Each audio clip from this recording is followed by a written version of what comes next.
All right, let's talk about something that has blown up way more than anyone expected: the tension between Donald Trump and South Africa's President Cyril Ramaphosa over the upcoming G20 Summit.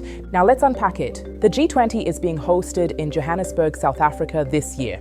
Big deal for South Africa, first time the summit comes to the African continent, but Trump has announced that no U.S. officials will attend. Not one. To those places.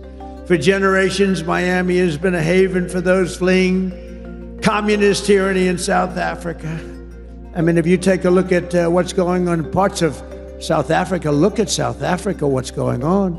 Look at South America, what's going on. You know, I'm not going to, we have a G20 meeting in South Africa. South Africa shouldn't even be in the Gs anymore because what's happened there is bad. I'm not going. I told him I'm not going. I'm not going to represent our country there.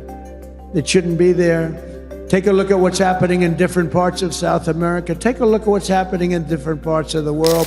So why is this happening? Trump says South Africa is unsafe and claims that white farmers are being targeted, a narrative Ramaphosa rejects completely, calling it exaggerated and politically motivated.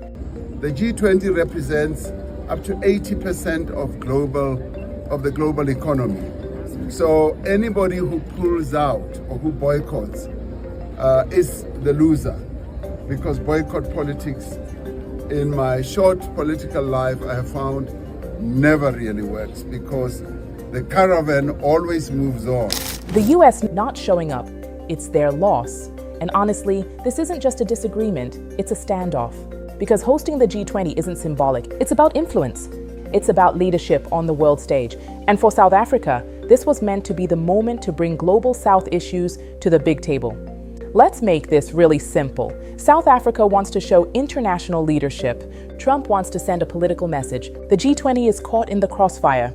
And the part that gets interesting is this: the rest of the G20 is still coming. The agenda is still set. Decisions will still be made. If anything, the U.S. absence could shift the balance of power, even if just temporarily, toward countries like China, India, and Brazil.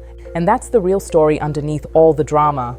So what happens next? Most likely, the summit goes ahead. South Africa pushes its development, trade, and climate priorities. The U.S. watches from the sidelines. But the political fallout?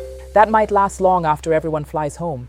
So that's the situation. An African-hosted G20 that should have been historic, now overshadowed by a diplomatic showdown. Let me know in the comments, do you think the U.S. sitting out matters? Or does the G20 move on just fine without them?